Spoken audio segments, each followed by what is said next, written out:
পড়াশোনা করে বাড়ি আসবে, যেহেতু সম্মুখে আপনার কুরবানি, কুরবানির সময় সব বাড়ি আসে, কুরবানির সময় বাড়ি আসবে। এখন ছেলে, বড় ছেলে, মেজো ছেলে এবং ছোট ছেলে, তিনজনেই আসবে। তা বাপ বলতে এক কাজ কর, কি না তো এতদিন তো এত টাকা ব্যয় করে সব লেখাপড়া শিখাই, আজ একটু পরীক্ষা করি আমার ছেলেরা কে কত আমাকে ভালোবাসে। কিভাবে পরীক্ষা করবে না, তো বাড়ির ভিতরে দেখবেন পাকা ঘরের একটা এক্সট্রা ছাদ থাকে, সানসেট, ওই সানসেটে বাচ্চা গুলো আসবে আর বাপ কি লুকিয়ে গেছে সানসেটে, কাউকে বলবে না, যেন কি বলে আমি শুনবো।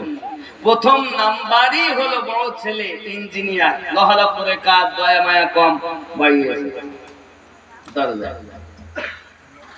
মা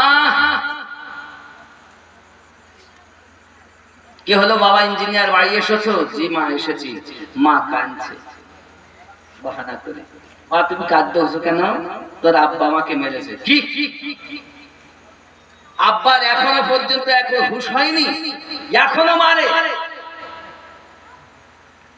আমরা বড় হয়ে গেছি, আমাদের মান সম্মান আছে সমাজে, এখনো মারে। শাবল কই? শাবল চেনেন না? শাবল কই? তাহলে কি করবি? বলে আব্বা কোথায় বলো, আব্বা আসলেই মাথা ফাটিয়ে দেবে। আচ্ছা বাপ শুনছে না? লাখ লাখ টাকা ব্যয় করে বলো তাকে পড়িয়েছে। মিনিট 15 গেল, মেজো বেটা ডক্টর, কাটাকাটি কারবার নাই, কোনো মায়া দয়া তার, সবসময় কাটে। এখন মেজো বেটা এসেছে দরজায়, মা দরজা খোলেন, আমি এসেছি। বাবা এসেছো ডাক্তার? বাড়ি এসেছো বাবা? জি মা এসেছি। মা তুমি কাঁদো কেন? তোর বাবা আমাকে মেরেছে রে বাবা, এই জন্য কাঁদি। আর এই বুড়ো বয়সও তোর বাপের মায়ের খেতে হয় রে বাবা। মা হাসিয়া করে, হাসিয়া হাসিয়া কি হবে? আপনারা কি বলেন? হাসি বলেন তো, হাসিয়া কই গেলে কি হবে?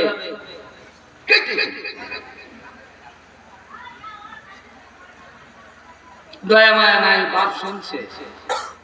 মিনিট 20 গেল, দরজার সামনে ছোট বেটা, আসসালামু আলাইকুম ইয়া আহলাল বাইত। এত সময় ইংরেজদের শিক্ষা ছিল, দরজা খোলো। এবার রাসূলের শিক্ষা হচ্ছে, আসসালামু আলাইকুম ইয়া আহলাল বাইত। আল্লাহর করুণা, আল্লাহর শান্তি বর্ষিত হোক বাড়িওয়ালাদের উপরে। জোরে বলুন সুবহানাল্লাহ। মা বুঝতে পেরেছে ছোট ছেলে এসে দরজা খুলে দিয়েছে। আচ্ছা আপনারা তো সালাম দেন দরজায় গিয়ে, তো জালসা করে লাভ। যদি আজকের এই জালসা থেকে শিক্ষা নিতে পারেন, ইংরেজদের শিক্ষা নয়, রাসূলুল্লাহর শিক্ষা, দরজাতে গিয়ে আপনি বাড়িতে প্রথমেই সালাম দিবেন, আসসালামু আলাইকুম ইয়া আহলাল।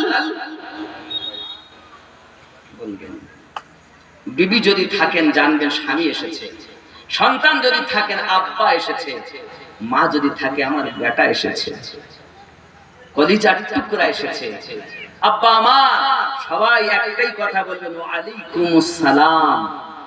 আল্লাহর রহমত ওই বাড়িতে বর্ষণ হবে। সুবহানাল্লাহ। কিন্তু আমরা তো সালাম দেই না। আমার বাড়ি আমার ঘর, কাকে সালাম দিব? নবীর শিক্ষাই নাই। ছেলেটা আমার নবী পাকের বলি বলতেছেন, বাবা মা জননী কান্না করতেছেন, বেটা বলতেছেন মা কাঁদেন কেন? কাঁদেন কেন? ডাক দিয়ে বলতেছেন, বাবা রে কত সুন্দর কথা বললি, কাঁদেন কেন? আর আগে বলেছে কাঁদছো কেন, এবার কাঁদেন কেন? এমন কেন কথা যে আমার নবী পাকের মাদ্রাসায় শিক্ষা গ্রহণ করি, আমার নবীর রঙে রঙে যায়। কারণ কি জানেন বাবা? আমার প্রিয় নবী সাল্লাল্লাহু আলাইহি ওয়াসাল্লাম রাস্তা দিয়ে যাচ্ছেন, সাহাবী রাসূলের পিছনে একটি কুত্তা শুয়ে আছে রাস্তার মাঝে। আমার নবী পাক বলেন আপনি সরে যান।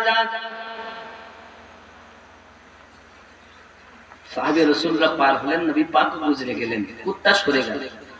হুজুর আপনি একটা কুত্তাকে আপনি বললেন, নবী পাক শিক্ষা দিলেন, সাহাবী রাসূল আমার জবান থেকে যেন তুই বা তুমি না বার হয়, এজন্য আমি আপনি কুত্তাকেও বলা উম্মতকে শিক্ষা দিয়েছি।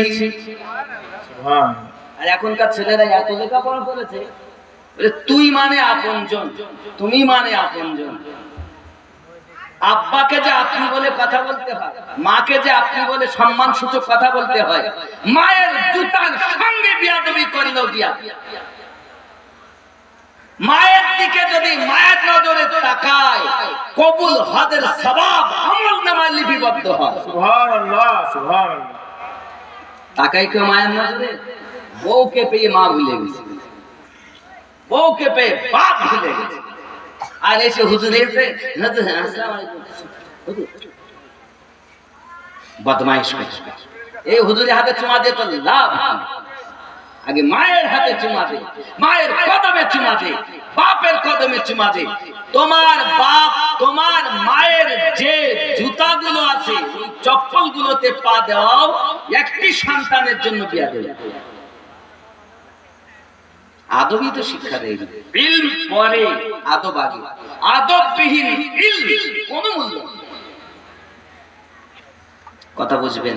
আব্বা আমার, মা কান্না করছে, আম্মা কাঁদছেন কেন? বাবা আব্বা মেরেছে বাবা, এই জন্য কাঁদছি। এখনো তোর আব্বার হাতের মার খেতে হচ্ছে। সন্তানের জবান থেকে বার হচ্ছে, আম্মুজি নিশ্চিত আপনি আমার আব্বার কাছে কোনো অপরাধ করেছিলেন, নইলে আমার আব্বা আপনাকে মারতেন না। কোথায় আছে আমার পিতা বলুন, আমি আমার আব্বাকে খুঁজে আনবো। আমার আব্বার কদম দুটি ধরে আপনি ক্ষমা চেয়ে নেবেন, আল্লাহ রহমতের দরিয়া জোশ মারবে, জান্নাতের আটখানা দরজা আপনার জন্য খোলা হবে। সুবহানাল্লাহ। নবী পাকের বাণী বলতেছেন, ছেলেটি আব্বাজি আমার, বাপ শুনে লাভ মেরে পড়ে নিজের ছোট ছেলেকে বুকে চেপে ধরেছে। বাবা রে, তোর মাদ্রাসায় দিয়েছি, ঠিক মতো খেতে পাসনি, ডাল তাও ডাল ছিল না, পানি লবণ গোলা হলুদ গোলা। মাদ্রাসা ছেলেদের পয়সা দিতে, আচ্ছা পয়সা দিতে, আর ডাক্তারের জন্য ইঞ্জিনিয়ারের জন্য চলে। আব্বাজি আমার, এটি হলো মাদ্রাসা নবীর ঘর। এই মাদ্রাসায় সাদকায়ে জারিয়া রাসূলে পাক বলেন, এখন যদি আপনি দান করেন 11টা বরকত হবে, 11 রকমের ফজিলত নবী পাক বলেন। কয়টি? 11 প্রকারের হাদিসে রাসূল আমি আপনাদের শোনাবো। একজন ব্যক্তি 5000 টাকা দিতে পারে,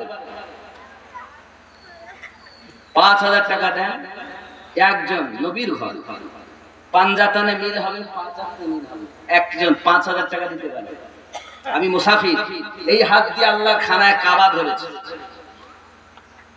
এই হাত দিয়ে গারে সুর, যে সুর পাহাড়ের গর্তে আমার নবী পাক মক্কা থেকে মদিনায় হিজরত করা কালেন আপনার আশ্রয় নিয়েছিলেন, যেখানে সিদ্দিক আকবর রাদিয়াল্লাহু তাআলা জান মোবারক মাথা মোবারক রেখে আরাম করছিলেন, সেখানে গিয়ে নামাজ পড়ে এসেছি। খুব কষ্ট করে উঠেছি বাবা। আমি যখন উঠেছিলাম তো চিন্তা করছি, আল্লাহ এই পাহাড়ে আমার নবী পাক উঠেছিলেন তখন, এখন তো ওঠার বড় সহজ রাস্তা, তখন ছিল না। একজন মা একজন আব্বা 5000 টাকা মায়ের জন্য, বাপের জন্য, দাদার জন্য, দাদির জন্য দিতে পারে। নবীর ঘরে সাদকায়ে জারিয়া 5000 টাকা চেয়েছে, এখন না তাকে লিখিয়ে দেন, পরে দিলে। একজন নেই 5000 টাকা দেবেন, হুজুর দিয়ে ফেলেছে।